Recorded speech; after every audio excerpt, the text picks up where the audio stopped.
Thank you. ஏப்பா பின்னாடி 2 பேருக்கு பிரச்சனையா? பேசிக்கிட்டே இருக்கீங்க. ஓகே. மாலை வணக்கம். ரொம்ப நேரம் பேச முடியாது, பயங்கர டயர்டாக இருக்குது. யோகி சேது சார், நீ பயங்கரமாக கலாச்சிருக்கீங்க போல் இன்றைக்கி. ஏன்னா இப்போ இங்கே வீடியோ எடுத்து அதுக்குள்ளேயும் எடிட் பண்ணி போயிட்டு திரும்பி என் ஃப்ரெண்டு எனக்கு அனுப்பிட்டான்.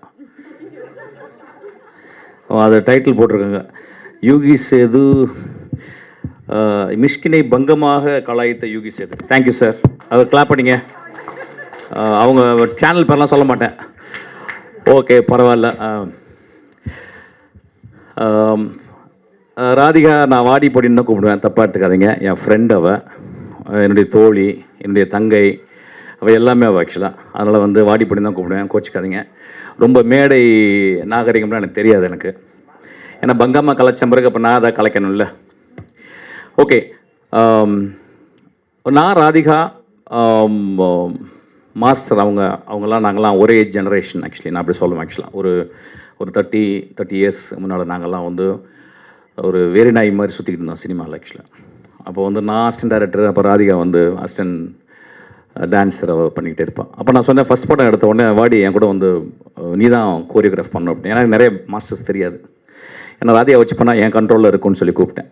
அவள் சொன்னால் பயமாக இருக்குது, நான் வரமாட்டேன் சார், அப்புறம் என் வாழ்க்கையை கெடுத்துறாதீங்க அப்படின்னு. ஆக்சுவலாக என்னடி இப்படி சொல்லிட்டேன்னு சொல்லிட்டு அப்புறம் 2வது படம் எடுத்தேன். ஃபஸ்ட் படம் ஓடிடுச்சு. இப்போ 2வது படம் எடுத்தோடனே 2வது படத்துக்கு ஒரு குத்துப்பாட்டு பண்ணியிருந்தேன். ராதிகா நீ தான் பண்ணுவா அப்படின்னேன்.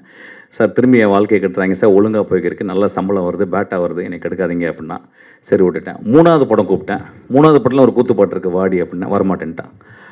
அதுக்கப்புறம் ஒரு நாள் ராதிகா ஆஃபீஸ் வந்து, சார் நான் இப்போ ரெடியாக இருக்கேன் வாங்க அப்படின்றேன். அதுக்கு ஒரு கிளாப் அடிப்பேன். எப்படின்னா, ஒரு சினிமாவில் ஒரு துறையை முழுக்க கற்றுட்டு முழுக்க தேர்ந்த பிறகு அதுக்கப்புறம் இனிமேல் நான் அசிஸ்டண்ட்டாக ஒர்க் பண்ண மாட்டேன். நான் வந்து இனிமேல் சுயமாக நான் செய்யும் தொழிலில் நான் ஒரு மாஸ்டர் ஆகிட்டேன். நான் மாஸ்டர் ஆகி இனிமேல் நான் வந்து அசிஸ்டண்ட்டாக இருக்க மாட்டேன், மாஸ்டராக தான் ஒர்க் பண்ணுவேன் அப்படின்ற ஒரு மெச்சூரிட்டி வந்த மாதிரி என்கிட்ட வந்து கேட்டேன். ஆக்சுவலாக அடுத்த படத்துக்கு அவன் நான் பண்ணேன். ஆக்சுவலாக அவள் பண்ண முதல் பாட்டு நாட்டில் நம்ம வீட்டில் அப்படின்ற ஒரு பாட்டு ரொம்ப எக்ஸ்ட்ராடனரியாக பண்ணேன். ஆக்சுவலாக எனக்கு தெரிஞ்சு தமிழ் சினிமாவில் வந்து கிட்டத்தட்ட வந்து 35 வருஷம் ஒரே மாதிரி ஃப்ரெண்ட்ஷிப்பாக இருக்கவங்க ஒரு 4-5 பேர் இருப்போம் எங்கள் லைஃப்பில்.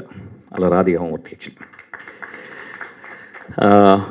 எனக்கு தெரிஞ்சு எவ்வளோ ஒரு கிட்டத்தட்ட ஒரு 400-500 நடிகர்களை நான் வந்து அறிமுகப்படுத்தியிருக்கேன். நான் இதுக்கு ஜாஸ்தியாகவே இருக்கும், ஒரு 2000 பேர் இருப்பாங்க. டெக்னீஷியனை வந்து ஒரு 100-150 டெக்னீஷியன் அறிமுகப்படுத்தியிருப்பேன். நிறைய. நான் ஒரே ஒரு டெக்னீஷியன் தான் என்னுடைய பர்த்டேக்கு முதல் காலாவை தான் பண்ணுவேன். ஆக்சுவலாக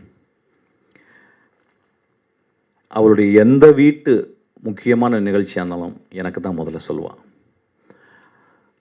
இந்த நட்பை நான் மறக்கவே மாட்டேன். ராதிகா, இந்த நட்பை நான் மறக்கவே மாட்டேன். நான் அதனால தான் நீ சொன்ன உடனே நான் எடிட் பண்ணிக்கிறேன், ரொம்ப சீரியஸாக எடிட் பண்ணிக்கிறேன். உடனே ஓடி வந்துட்டேன். ஆக்சுவலாக ஒரு படம் எடுத்திருக்கேன், எனக்கு பெரிய ஷாக். என்ன சொன்னால் நான் படம் டேரக்ட் பண்ணியிருக்கேன். என்னடி சொன்னேன், இல்லை படம் டேரக்ட் பண்ணியிருக்கேன். என்னடி டான்ஸ் தானே பண்ணியிருந்தேன், என்னடி டேரக்ட் பண்ணேன் அப்படின்னா, இல்லை சார் தாங்க முடியல அதெல்லாம் டேரக்ட் பண்ணுறேன் அப்படின்னா. அது இப்போ இந்தியாவில் இப்போ எல்லாருக்கும் எப்படின்னு கேட்டால் வந்து எல்லாருமே டேரக்ட் பண்ணக்கூடிய ஒரு உத்வேகம் வந்துக்கிட்டே இருக்குது. அது என்னன்னு தெரியல. Maybe we are constantly expose to the மூவிஸில் டேரக்ட் பண்ணால் மட்டும்தான் we think that we achieve one platform அப்படின்னு நினைக்கிற மாதிரி தெரில. நான் சொன்னேன், என்னடி கஷ்டமாச்சடி எப்படி பண்ணேன். இல்லை சார் நான் ஒரு சின்ன பட்ஜெட்டில் நானும் என் ஃப்ரெண்ட்ஸ் எல்லாம் சேர்ந்து பண்ணோம் அப்படின்னு சொல்லிட்டு அதுக்கு ரொம்ப நான் சந்தோஷப்பட்டேன். ஏன்னா வந்து இன்னொருத்தர் மணியை வாங்கி பண்ணாமல் நானே இன்வெஸ்ட் பண்ணி என்னோட கூட இருக்க ஒரு ஃப்ரெண்டை வச்சு இன்வெஸ்ட் பண்ணி பண்ணுறேன் சார் அப்படின்னு. அப்புறம் பேரெல்லாம் சொன்னான், நான் பார்த்தேன். ஓகேடி நீ பாரு. இந்த படத்தில் எனக்கு ரொம்ப பிடிச்சது இந்த ட்ரைலரில் ஒரு டயலாக் வரும். ஆக்சுவலி நீ ஜெயிச்சிருவியா அப்படின்னு கேட்பேன். இல்லை நான் போராடிக்கிட்டே இருப்பேன் அப்படின்னு. அது வரைக்கும் போராடிக்கிட்டே இருக்கேன். ஆக்சுவலி ஜெயித்தல் அப்படின்றது வந்து ஜெயிச்சுதான் ஒரு நிலையில் போய் நின்றுவோம். பட் போராடிக்கிட்டே இருந்தால் கடைசி வரைக்கும் நம்ம வந்து வின் பண்ணிகிட்டே இருப்போம். ஆக்சுவலாக that is a secret. Actually அதுக்காக அந்த டைலாக் ரொம்ப பிடிச்சிருந்துச்சு. ஆக்சுவலாக அப்படி தான் இருக்கணும் ராதிகா. அப்புறம் ஒரு படம் வந்து அது ஓடும் ஓடாது அப்படின்றதுக்குள்ளே போகக்கூடாது. இப்போ நிறைய பேர் பேசுனாங்க இந்த படம் வெற்றி அடையும் அப்படிலாம் கிடையாது. போன படம் நான் சந்தோஷ் வந்து ரொம்ப சின்சியராக ரொம்ப அழகாக ஒர்க் பண்ணி தான் போனோம் பிசாசு 2. ஆக்சுவலி எனக்கு தெரிஞ்சு இந்தியாவில் one of the best performance வந்து என்னுடைய ஹீரோயின் கொடுத்துருந்தா, ஆண்ட்ரியா கொடுத்துருந்தா. ஆனால் அந்த படம் இன்னும் வரல. ஆக்சுவலாக ஸோ சினிமா அப்படின்றது வந்து it is not what we think. ஆனால் நம்ம ஆஸ்பயர் பண்ணிக்கிட்டே இருக்கணும். நம்ம பண்ணுவோம், சினிமாவில் சிறப்பாக இயங்கிக்கிட்டே இருப்போம், ஆஸ்பயர் பண்ணிகிட்டே இருக்கணும். ஸோ சினிமா அப்படின்றது ஒரு ஒரு ஒரு ஒரு 10 வருஷம் இருந்தால் பெரிய சாதனை, 20 வருஷம் இருந்தால் அவங்க வந்து எக்ஸ்ட்ராடினரி டேலண்டட் பீப்புள். ஒரு 30-40 இயர்ஸ் இருந்தாங்கன்னா அவங்க there all genius. Actually we are all sitting in front of genius. Like Sethu எடுத்துக்கங்க, ஒரு பெரிய ஜீனியஸ். நான் அவர் கூட நிறைய படங்கள் ஒர்க் பண்ணணும் கதை சொல்லுவேன், ஏதாவது ஒன்று மிஸ் ஆகி போயிடும். இந்த படத்தில் நான் சொல்லிட்டேன், சார் நீங்கள் ஒன்றுமே பேசக்கூடாது, இந்த படத்தில் நீங்கள் ஒர்க் பண்ணணும் அப்படின்னு சொன்னேன். இன்னும் the experience which I hate, which I gone through. Wise old man சொல்லுவாங்க. ஆக்சுவலி நான் கமல் சாரோட ரொம்ப கூட இருந்ததில்ல, 40 நாள் தான் இருந்தேன். அதுக்கப்புறம் ஒரு 80 நாள் வந்து யுகி சேது சாரோட இருந்திருக்கேன். ஆக்சுவலாக எனக்கு தெரிஞ்சு அவ்வளோ லேர்ன் பண்ணிக்கிட்டேன், அவ்வளோ விஷயங்கள் எனக்கு சொன்னார். ஆக்சுவலாக ஒவ்வொரு ஷாட்டு முடிஞ்ச பிறகு அவர் அதை பற்றி கமெண்ட் பண்ணுவார். ஆக்சுவலி இப்போ அவர் பேசும்போது பார்த்துருப்பீங்க வந்து எவ்வளோ கிளாரிட்டியாக இருந்திருக்கும் பாருங்கள். அவர் வந்து சினிமாவை there are very very few great people in cinema, they live for cinema and cinema lives because of them. அதில் one of the person is cinema lives because of them. அதுக்கப்புறம் இன்னொரு லெஜெண்டுக்கிட்ட ஒர்க் பண்ணேன் ரொம்ப நாளைக்கு அப்புறம். நாசர் சார்கிட்ட ஒர்க் பண்ணேன். Nassar sir work பண்ணிட்டு என்னென்னா, நாசர் சார் கிளைமேக்ஸில் ஒரு பெரிய ஃபைட் போடணும். ஆக்சுவலி ஒரு நாள் ரொம்ப என்னால் ஃபைட் பண்ண முடியாது, இல்லை நீங்கள் வாங்க நான் ஃபைட் போட வைக்கிறேன்னு சொல்லியிருந்தார். இப்போ தான் ஒரு 2 நாளைக்கு முந்தான் ஃபைட் எடிட் பண்ணேன். ஆக்சுவலாக எக்ஸ்ட்ரானரியாக பண்ணியிருக்காரு அவர் வந்து. எனக்கு தெரிஞ்சு நாசர் வாழ்ந்த காலங்களில் நாம் வாழ்கிறோம் அப்படின்றது ரொம்ப பெருமையாக நினைக்கிறேன். ஆக்சுவலாக வந்து இதெல்லாம் ஏன் இப்படி சொல்கிறேன் அப்படின்னா வந்து இந்த மாலை இந்த 3.5 மணி நேரம் நம்ம இங்கே உட்காந்துருக்கோம். 6 மணிக்கு வரச்சோன்னா, இந்த ராஸ்கல் 6 மணிக்கு வரச்சோன்னா, 6 மணிக்கு வந்தால் ஓடிருப்பேன். ஆக்சுவலாக 7 மணிக்கு வந்து இவ்வளோ நேரம் போய்கிட்டே இருக்கு. ஆக்சுவலி ஆனாலும் ரொம்ப டயர்டாக இருப்பீங்க, பசிக்குது, பின்னாடி நிறைய பேசுகிறாங்க. பட் இருந்தாலும் இதெல்லாம் எதுக்குன்னா, சினிமா வந்து ஒரு மனுஷி அல்லது ஒரு மனிதனுடைய சாதனை நம்ம பின்னால் வந்து நம்ம பாராட்டி கைத்தட்டுறதுக்காக தான். அது மாதிரி தான். ரொம்ப தேங்க்ஸ், உங்களுக்காக நீங்கள் கைத்தட்டிக்கணும் இந்த விழாவுக்கு வந்ததுக்கு, இவ்வளோ நேரம் பார்த்ததுக்கு. ட்ரைலர்லாம் பார்த்தேன். நான் ரொம்ப பெரிய கமெண்ட்லாம் சொல்ல மாட்டேன், ஏன்னா நான் எப்பயுமே ரொம்ப ப்ராக்மேட்டிஸ்ட். நான் வந்து படம் வந்து ஆடியன்ஸ் ஃபஸ்ட்டு டே பார்த்து நல்லா இருக்குதுன்னு சொன்ன பிறகு பத்திரிக்கையாளர் ரொம்ப எக்ஸ்ட்ரானரியாக இருக்குன்னு சொல்லாமல் இருந்தால் ஒரு நல்ல படம்னு சொல்லுவேன். ஆக்சுவலாக நீ எடுத்துகிட்டு உன் வேலை முடிஞ்சிருச்சு, அவங்க பார்த்துப்பாங்க. இந்த பத்திரிக்கைக்காண்ட்ட என்ன கேட்குறேன்னா, ராதிகா 36 மார்க் வாங்கியிருந்தான்னா அவளுக்கு 50 மார்க் போடுங்க, 30 மார்க் வாங்கியிருந்தா 40 மார்க் போடுங்க. ஏன்னா முதல் குழந்தையை நீங்கள் முத்தம் கொடுத்து தாளாட்ட வேண்டும், பாராட்ட வேண்டும். குறைகள் இருந்தால் பரவாயில்ல. ஏன்னா சினிமான்றது வந்து ஃபிலிம் மேக்கிங் வந்து it's not something very easy to handle. It's not everybody's cup of coffee or cup of tea or cup of cake. ரொம்ப கஷ்டமானது. ஆஸ்பிரேஷன் எல்லாருக்குமே இருக்குது. நான் வந்து இப்போ இந்த படம் தான் ட்ரெயின்னு ஒரு படம் எடுக்கிறேன். அந்த படம் எடுத்து நான் வந்து ட்ரெயினை போய் ஸ்டடி பண்ணிட்டு வரும்போது ஒரு ட்ரெயின் வந்து எனக்கு ஒரு பெரிய யமன் மாதிரி தெரிஞ்சுது. எப்படின்னா 24 இன்ச்சு தான் ஒரு ட்ரெயின். அந்த ட்ரெயினுக்குள்ளே இப்படி போகும்போது 2 கை இடிக்கும், நம்ம இப்படி தான் போக முடியும். அப்போ உடனே ஆர்ட் டைரக்டர் சொன்னார் வந்து, சார் ஒரு 4 இன்ச்சு பெருசாக பண்ணிக்கலாம் சார். இல்லை சார் வேணாம் சார், எனக்கு வந்து எவ்வளவு நீங்கள் ரெசிஸ்டன்ஸும் கான்ஃப்ளிக்ட்டும் கொடுக்குறீங்களோ அதுலேருந்து தான் என் ஃபார்ம் வரும் அப்படின்னு சொன்னேன். ஆக்சுவலி ஸோ ஒரு ஒரு ஒரு சினிமா இப்போ நம்ப மாட்டேங்க, அதுக்குள்ளே போனோன்னா ஒரு அதுக்குள்ளே ஒரு கேமராவை எப்படி கொண்டு போகிறோன்னா ஒரு பெரிய கேமரா வைக்க முடியல. அதுக்காக ஒரு 20 கேமரா டெஸ்ட் பண்ணோம். அப்புறம் we have used a very interesting camera. That camera itself taught me how to compose a shot. அந்த கேமரா எனக்கு சொல்லிக் கொடுக்குது. அந்த கேமரா ஸ்டெடிகாம் இல்லை, ஒன்று ஸ்டெடிகாம் இல்லைன்னா அந்த கேமரா சொல்லி ஸ்டெடிகாமில் நீ மூவ் பண்ணு அப்படின்னு சொல்லி கொடுத்து, எங்கே கேமரா வைக்க முடியாதோ அங்கே வை அப்படின்னு சொல்லுது. ஸோ சினிமா ஒவ்வொரு படமும் ஒரு படம் வெற்றி அடைஞ்சிச்சுன்னா அந்த படம் அடுத்த படத்துக்கு எந்த ஒரு ரெஃபரன்ஸும் கொடுக்காது. அதனால தான் சினிமா கிரேட்டாக இருக்குது. ஒரு சினிமா போன படம் என் படம் பெரிய வெற்றி அடைஞ்சிச்சுன்னா அந்த வெற்றி என்னுடைய அடுத்த படத்துக்கு எந்த ஹெல்ப்பும் பண்ணாது. அந்த வெற்றியில் கிடைக்கிற ஒரு கான்ஃபிடென்ஸ் மட்டும் எனக்கு ஒரு ஹெல்ப் பண்ணும். தோல்வியில் எனக்கு ஒரு பெரிய மன தைரியத்தை கொடுக்கும், இந்த படம் எப்படியாவது வெற்றி பெறணும்னு சொல்லிட்டு. So no way my past success or failure connects to my present film. Present film போன படம் 100 படங்கள் ஒர்க் பண்ணியிருந்தேன், இதில் வந்து 200 மடங்கு ஒர்க் பண்ணணும். அப்படி தான் சினிமா. ஆக்சுவலாக இது வந்திருக்க எனக்கு ரொம்ப ஹாப்பி. எல்லாருமே சொன்னாங்க பெண்கள் there is no gender now, all are actors now. ஜெண்டரே கிடையாது. இன்னும் 25 வருஷத்தில் ஆம்பளையும் புள்ள பெற்றுப்பான். அதுக்கெல்லாம் ரிசர்ச் போய்கிட்டு இருக்கு. என்ன ஒன்று 10 மாதம் சுமப்பானா தான் பிரச்சனை. So there is no gender here. Gender இல்லாமல் போய்விடும்.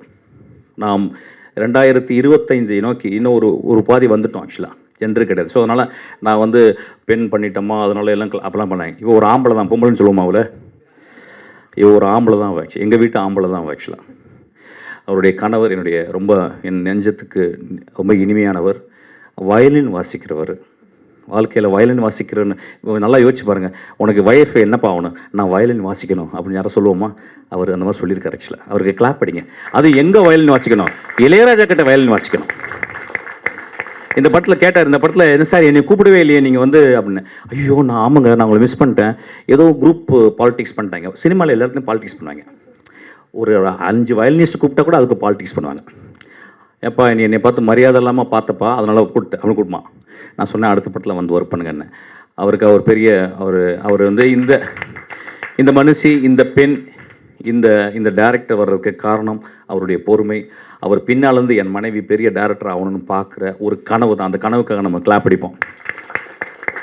அப்புறம் பாட்டு கேட்டேன், நல்லா இருந்துச்சு. நான் ரொம்ப சூப்பர்லாம் சொல்ல மாட்டேன், இட்ஸ் ஓகே. ஏன்னா ஃபஸ்ட் படம் அது. ஆக்சுவலாக காலையில் சாப்பிட்றதுக்கு முந்தி 3 வாட்டி, மத்தியானம் சாப்பிட்றதுக்கு முந்தி 3 வாட்டி, நைட்டு தூங்க போகிறதுக்கு முந்தி 3 வாட்டி இளையராஜா பாட்டு கேளு, மியூசிக் வந்துடும். ஏன்னா அவனுடைய ஃப்ரேஸ், அந்த அந்த அந்த அந்த ஃபஸ்ட்டு ஃப்ரேஸ் வந்து இன்னும் கிளாரிட்டி வேணும். செந்தூரப்பூவே போச்சு, முடிஞ்சிச்சு, ஃப்ளாப்பு. அப்படியே எல்லாரையும் ஃப்ளாப் ஆக்கிட்டாரு. இளங்காத்து வீசுதே 3 நோட்டு தான், 4 நோட்டு 5 நோட்டு முடிஞ்சிச்சு. அது திரும்பி கேள். ஆக்சுவலி அதான் சாப்பிட்றதுக்கு முந்தி சாப்பிட்டா பிறகு கேள். Actually there should be a humility. அவர் வந்து ஒரு பெரிய ஜீனியஸ். ஆக்சுவலி அவரை பற்றி ஒரு பயோபிக் வருது. நான் ரொம்ப பார்க்க ரொம்ப ஆவலோடு இருக்கேன். Dhanush extraordinary actor. அவருக்கு கிடைச்ச ஒரு பெரிய கிஃப்ட்டு ராஜாவாக வேடம் போடுறதுக்கு. ஆக்சுவலி ராஜாவாக யாருமே வேடம் போட முடியாது. ராஜாவாக வேடம் போடுறதுக்கு தனுஷ் கிடைச்ச ஒரு பெரிய ஒரு வாழ்க்கையின் மிக முக்கியமான உன்னதமான டைம்னு நினைக்கிறேன். I think he will score, he will do the justice. அந்த பையன் டேரக்டர் எனக்கு ரொம்ப பிடிச்ச பையன். அந்த படம் பெரிய வெற்றி படமாக வரணும்னு வச்சுருக்கேன். அதுக்கப்புறம் ராஜா சாரோடைய நிறைய பயோபிக்ஸை நம்ம கண்டினியூஸாக தொடரலாம். ஏன்னா it's a vast subject. So it's a beautiful time. வேற என்ன பேசுகிறது? விஜய் சேது சார், யுகி சேது சார், ரொம்ப தேங்க்ஸு. உங்கள் நட்பு ரொம்ப சந்தோஷம். என் படத்தில் நீங்கள் இருக்கிறீங்க, அந்த படம் ஓடும் சார், நல்லா பெருசாக ஓடும். அதுக்கெல்லாம் நீங்கள் தான் ஒரு பெரிய காரணமாக இருப்பீங்க. அப்புறம் நடுவில் கொஞ்சம் காசிப் பேசிக்கிறேன். விஜய் சேதுபதி பற்றி பேசுகிறேன். ஆக்சுவலி ஷாருக் கான் வச்சு படம் பண்ணுறீங்களா, விஜய் சேதுபதி வச்சு படம் பண்ணுறீங்களா? நான் விஜய் சேதுபதி வச்சு தான் படம் பண்ணுவேன். அந்தளவு ஒரு மகா கலைஞன், ஒரு எக்ஸ்ட்ராடினரி கலைஞன். எனக்கு கிடைச்ச ஒரு குழந்தை, ஒரு நண்பன். இந்த படத்துக்கு வந்து அவ்வளோ பியூட்டிஃபுல்லாக ஒர்க் பண்ணியிருக்கான். என் படத்தை வந்து அப்படியே தோளில் தூக்கிட்டு போயிருக்கான். ஆக்சுவலாக அப்புறம் என்னுடைய ப்ரொடியூசர் தானு சார் டெய்லி காலையில் என்னை வீட்டில் வந்து பார்க்குறாரு. நான் எந்திரிச்ச உடனே வந்து பார்க்குறாரு. பார்த்து என்னப்பா பண்ணுறேன், உனக்கு எதாவது வேணுமா, உனக்கு எதாவது பண்ணி கொடுக்கணுமான்றேன். நான் முதல் தடவையாக ஒரு ப்ரொடியூசர் காலை தொட்டு டெய்லி கும்பிட்றேன். அது தானுடைய காலாக தாங்க இருக்கும். அந்த படம் ரொம்ப நல்லா வருது, பார்க்கலாம். நீங்கள் வந்து படம் பார்த்த மாதிரி தான் சொல்லணும். நான் உடனே நல்லா ஓடுன்னுலாம் சொல்ல மாட்டேன். I think we all done an extraordinary. Yogi Sethu sir அவர் முடியே நடிச்சிருக்கு. ஒரு ஷாட்டில் வந்து ஃபேனை வச்சு நான் அவர் என்ன பண்ண ரொம்ப நேரம் ஷாட் சார் நில்லுங்க சார், எப்படி திரும்ப அப்படி திரும்ப அப்படி சொல்லிட்டு அவர் திரும்ப வச்சேன். அவர் நடிச்சிருக்காரு. அவருக்கப்புறம் அவருக்கு மேலே முடியும் நடிச்சிருக்கு. So the beautiful form has evolved in then. அப்புறம் ரொம்ப நன்றி. என்னை பற்றி மேடையில் ஸ்னேகன் சார் இவங்கெல்லாம் ரொம்ப I don't know what I am going to repay to them தெரியல. இவ்வளோ அன்பு என் மேலே வச்சுருக்கிறதுக்கு என்ன காரணம் தெரியல. எல்லாத்துக்கும் காரணம் இந்த சாமின்னு சொல்கிற இந்த சினிமா தான். ஆக்சுவலாக எங்களுக்கெல்லாம் சாமி தான் அந்த சினிமா. எல்லாருமே சினிமாக்காரனை பற்றி ரொம்ப மோசமாக பேசுவாங்க. அதாவது வாடகை வீடு கேட்டால் சினிமாக்காரனை கொடுக்கவே மாட்டாங்க. ஐயா, ஒரு சினிமாக்காரன் உங்கள் வீட்டில் இருந்தால் ஒரு சிவனையும் பார்வதியும் கூட்டி வச்சுருக்க மாதிரியா, ஒரு சாமியை வச்சுருக்க மாதிரி. ஏன்னா எல்லாருமே நம்ம வாழ்கிறதுக்காக தான் வந்து இருப்போம். ஆனால் சினிமாக்காரன் மட்டும் அடுத்தவங்க சிரிக்கணும், அடுத்தவங்க சந்தோஷப்படணும், தன்னை ஒரு மெழுகுவர்த்தி மாதிரி எரிச்சுப்பான். ஆக்சுவலாக அதனால தான் இவ்வளோ பேர் இந்த பாப்பாவுடைய ஃபங்க்ஷனுக்கு வந்திருக்கோம். ஆக்சுவலாக இந்த படம் பார்க்கணும். நீங்கள் நிறைய பேர் தியேட்டருக்கு போகிறதே கிடையாது. அது என்ன ப்ராப்ளம் ஆச்சுன்னு தெரியல. என்ன ப்ராப்ளம் ஆச்சு? வீட்டில் என்ன ரொம்ப நேரம் புருஷனோட உட்கார போகிறீங்களா, இல்லை ரொம்ப நேரம் பொண்டாட்டியே பார்த்துக்கிட்டு இருக்க போகிறீங்களா? ரொம்ப போர் அடிக்கலையா உங்களுக்கு? வாங்க, அவ்வளோ பெரிய ஸ்பேஸ் இருக்குது பாருங்கள். எவ்வளோ பெரிய ஸ்பேஸு, அதில் எவ்வளோ பெரிய மனிதர்கள் நடிக்கிறாங்க. ஒரு 1000 பேர் வேலை செஞ்சுருக்காங்க. உங்களுக்காக ஒரு கதை சொல்லியிருக்காங்க. நம்ம எல்லாம் காசிப்புக்குள்ளே மாட்டிட்டோம். இப்போ பார்த்தீங்கன்னா ஓப்பன் பண்ணிங்கன்னா சொன்னால் காசிப்பு எல்லாம் யூடியூப்பில் எல்லாம் முன்னால் கேமரா வச்சு உட்காந்து பேச ஆரம்பிச்சிடுறாங்க. That is not a moving subject. That is not a moving object. Cinema 24 great truths per hour. Actually great truth, 24 பொய்கள் 24 உண்மைகள் கலந்த ஒரு வினாடிக்கு. ஆக்சுவலாக சினிமா பார்க்குறத நம்ம மிஸ் பண்ணிட்டோம். ஆக்சுவலாக நாங்கள் சினிமாவை அது ஒரு கடமையாக எடுத்துக்கணும். சினிமான்றது வந்து மொழி பேசாமல் இந்த வாயும் இந்த நாக்கு எதுக்கு? சினிமான்றது நாக்கிலேருந்து வர்றது மட்டும் கிடையாது. சினிமாலேருந்து தலையிலேருந்து வருது. சினிமாலேருந்து இளையராஜாவுடைய விரல்கள்லேருந்து வருது. சினிமா வந்து பிசி ஸ்ரீராமுடைய கருப்பு கண்ணாடியிலேருந்து வருது. சினிமா வந்து பெரிய பெரிய லெஜண்ட்ஸுடைய எடிட்டிங்லேருந்து வருது. ஒரு 24 கிராஃப்ட்ஸை ஒரே டைமில் பார்க்குது. நம்ம தமிழ்நாட்டில் பார்த்தீங்கன்னா இப்போ வெளிநாடுகளில் போகும்போது நிறைய நம்மளுக்கு வந்து ரெக்ரியேஷன்ஸ் இருக்குது. ஃபார் எக்ஸாம்பிள் பார்த்தீங்கன்னா வந்து ஒரு கிரேட் மியூசியம்ஸ் இருக்குது. இப்போ பிகாசோ போய் பார்க்கலாம். இங்கே பார்த்தீங்கன்னா உங்களுக்கு வந்து இப்போ ஒரு ஆதிமூலத்துக்கோ மருதுக்கோ ஒரு எக்ஸிபிஷன் கிடையாது. இங்கே ஒரு கேலரி கிடையாது. இங்கே வந்து கான்செர்ட்ஸ் கிடையாது. அங்கே ஒரு கான்செர்ட்ஸ் இருக்குது. ஏதாவது ஷூபைடுடைய கான்செர்ட்டோ, ஷாப்பானோ, பீத்தாவோனோ, பாக்கோ ஏதாவது ஒரு கான்செர்ட்ஸ் இருக்கும். வெளிநாடுகள் இங்கே கிடையாது. இங்கே எல்லாத்தையும் சேர்த்து சினிமா ஒன்று தான் இருக்குது. எல்லா பீத்தாவோன், ஷூபர்ட்டு, ரஹ்மானினோவ், ஷஸ்டகோவிச் எல்லாத்தையும் இளையராஜா தலைக்கில் வச்சுருக்காரு. எல்லா ஃபோட்டோகிராஃப்ஸு, எல்லா பெஸ்ட்டு விஷுவலையும் பிசி ஸ்ரம் ஸ்கூலில் வந்த அந்த அந்த அந்த அந்த அந்த சினிமாட்டோகிராஃபர்ஸ் தலையில் வச்சுருக்காங்க. எல்லாருமே மிகச்சிறந்த டேரக்டர்ஸ். வெற்றிமாறன் வந்து நான் 3 நாளுக்கு முந்தைய பேசினேன். இது ஒரு முக்கியமான இதுவாக நான் பதிவு பண்ணணும்னு வச்சுக்கிறேன். நான் வந்து கேட்டேன், வெற்றி என்ன பண்ணுறீங்க வெற்றி, சரியாக தூங்குறீங்களா அப்படின்னு கேட்குறேன். வெற்றி நானும் ஒன்றா வேலை செஞ்சோம், கதிர்த்து ஒன்றா வேலை செஞ்சேன். என்னுடைய நண்பன், நல்லா படிக்கிற நண்பன். அப்போ நான் சொன்னேன், எப்படி இருக்குது வாடிவாசல் எப்படி வரணுன்னு. ராஜா நல்ல வேலை பேசுனீங்க இந்தாங்க அப்படின்னு வாடிவாசலுடைய அந்த நாவல்லேருந்து அவன் திரைப்படமாக போடும் அந்த அந்த அந்த பகுதியை எனக்கு சொன்னான். நண்பர்களே, இந்தியாவில் பழைக்க போகிற இன்னொரு மிகச்சிறந்த படைப்பாக நான் எதிர்பார்ப்பேன். அந்த வாடிவாசல் அவ்வளோ பெரிய ஹிட் ஆகும். எக்ஸ்ட்ராடனரி ஆக்டர் வந்து சூர்யா. ஆனால் வாடிவாசலுக்கு அப்புறம் is going to become a legend actually. அந்த மாதிரி ஒரு பியூட்டிஃபுல்லான ஒரு கதையை வெற்றிமாறன் சொன்னான். நான் ஏன் உங்கள்கிட்ட பகிர்ந்துக்கிறேன் அப்படின்னா, சினிமா அவ்வளோ அலாதியானது. ஒரு சினிமாவை போய் தேர்ந்தெடுத்து பாருங்கள். சில நேரங்களில் வந்து இந்த மாதிரி படங்களில் போயிட்டு நம்ம பார்க்க வேணுன்ற ஒன்று பார்க்குங்க. சினிமா நீங்கள் போடும் தானம் ஞாபகம் வச்சுங்க. தானத்தை நிப்பற்றாதீங்க. நிறைய பேர் வீட்டிலே உட்காந்து படங்கள் பார்க்குறீங்க. வீட்டில் உட்காந்து எப்படி படம் பார்க்க முடியும்? வெங்காயம் வெட்டிக்கிட்டே படம் பார்ப்பீங்களா? இல்லை புருஷனை திட்டிக்கிட்டே பார்ப்பீங்களா படத்தை? இல்லை பொண்டாட்டி திட்டிக்கிட்டே பார்ப்பீங்களா?